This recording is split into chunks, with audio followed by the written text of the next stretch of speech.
இன்று நாம் வாசிக்கப் போகும் அதிகாரம் மத்தேயு 2. ஏரோது ராஜாவின் நாட்களில் யூதேயாவிலுள்ள பெத்லஹேமிலே இயேசு பிறந்த பொழுது கிழக்கிலிருந்து சாஸ்திரிகள் எருசலேமுக்கு வந்து, யூதருக்கு ராஜாவாக பிறந்திருக்கிறவர் எங்கே? கிழக்கிலே அவருடைய நட்சத்திரத்தை கண்டு அவரை பணிந்து கொள்ள வந்தோம் என்றார்கள்.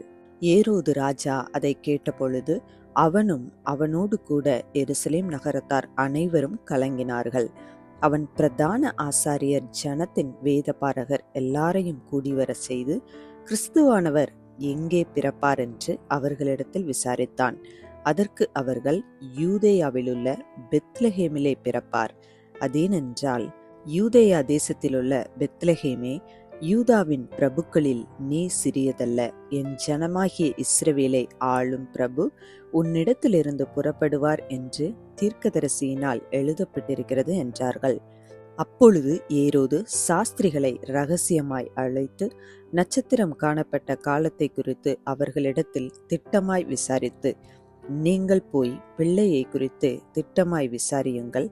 நீங்கள் அதை கண்ட பின்பு நானும் வந்து அதை பணிந்து கொள்ளும்படி எனக்கு அறிவியுங்கள் என்று சொல்லி அவர்களை பெத்லஹேமுக்கு அனுப்பினான். ராஜா சொன்னதை அவர்கள் கேட்டு போகையில், இதோ அவர்கள் கிழக்கிலே கண்ட நட்சத்திரம் பிள்ளை இருந்த ஸ்தலத்தின் மேல் வந்து நிற்கும் வரைக்கும் அவர்களுக்கு முன் சென்றது.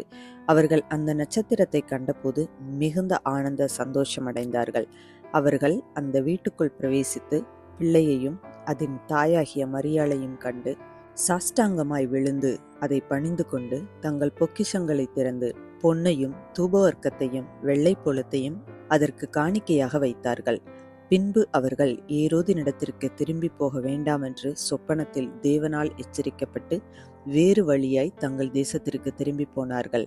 அவர்கள் போன பின்பு கர்த்தருடைய தூதன் சொப்பனத்தில் யோசேப்புக்கு காணப்பட்டு, ஏரோது பிள்ளையை கொலை செய்ய தேடுவான். ஆதலால் நீ எழுந்து பிள்ளையையும் அதன் தாயையும் கூட்டிக் கொண்டு எகிப்துக்கு ஓடிப்போய் நான் உனக்கு சொல்லும் வரைக்கும் அங்கே இரு என்றான். அவன் எழுந்து இரவிலே பிள்ளையையும் அதன் தாயையும் கூட்டிக் கொண்டு எகிப்துக்கு புறப்பட்டு போய் ஏரோதின் மரண பரியந்தம் அங்கே இருந்தான். எகிப்திலிருந்து என்னுடைய குமாரனை வரவழைத்தேன் என்று தீர்க்கதரிசியின் மூலமாய் கர்த்தரால் உரைக்கப்பட்டது நிறைவேறும்படி இப்படி நடந்தது. அப்பொழுது ஏரோது தான் சாஸ்திரிகளால் வஞ்சிக்கப்பட்டதைக் கண்டு மிகுந்த கோபமடைந்து ஆட்களை அனுப்பி, தான் சாஸ்திரிகளிடத்தில் திட்டமாய் விசாரித்த காலத்தின்படியே பெத்லஹேமிலும் அதன் சகல எல்லைகளிலும் இருந்த 2 வயதுக்குட்பட்ட எல்லா ஆண் பிள்ளைகளையும் கொலை செய்தான்.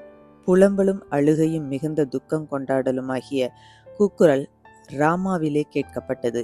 ராகேல் தன் பிள்ளைக்காக அழுது அவைகள் இல்லாதபடியால் ஆறுதலடையாதிருக்கிறாள் என்று எரேமியா தீர்க்கதரிசியினால் உரைக்கப்பட்டது அப்பொழுது நிறைவேறிற்று. ஏரோது இறந்த பின்பு கர்த்தருடைய தூதன் எகிப்திலே யோசேப்புக்கு சொப்பனத்தில் காணப்பட்டு, நீ எழுந்து பிள்ளையையும் அதன் தாயையும் கூட்டிக் கொண்டு இஸ்ரவேல் தேசத்துக்கு போ. பிள்ளையின் பிராணனை வாங்க தேடினவர்கள் இறந்து போனார்கள் என்றான். அவன் எழுந்து பிள்ளையையும் அதன் தாயையும் கூட்டிக் கொண்டு இஸ்ரவேல் தேசத்துக்கு வந்தான். ஆகிலும் அர்கெலாயு தன் தகப்பனாகிய ஏரோதின் பட்டத்துக்கு வந்து யூதேயாவில் அரசாளுகிறான் என்று கேள்விப்பட்டு அங்கே போக பயந்தான். அப்பொழுது அவன் சொப்பனத்தில் தேவனால் எச்சரிக்கப்பட்டு கலிலேயா நாட்டின் புறங்களிலே விலகிப்போய் நாசரேத்து என்னும் ஊரிலே வந்து வாசம் பண்ணினான். நசரேயன் எனப்படுவார் என்று தீர்க்கதரிசிகளால் உரைக்கப்பட்டது நிறைவேறும்படி இப்படி நடந்தது. இந்த வீடியோ உங்களுக்கு பிடித்திருந்தால் லைக் பண்ணுங்கள், உங்கள் ஃப்ரெண்ட்ஸுக்கு ஷேர் பண்ணுங்கள். இன்னும் நம்ம சேனலை சப்ஸ்கிரைப் பண்ணலைன்னா மறக்காமல் சப்ஸ்கிரைப் பண்ணுங்கள். சைடில் இருக்கிற பெல் ஐக்கானை ப்ரெஸ் பண்ணுங்கள். மீண்டும் சந்திப்போம். நன்றி.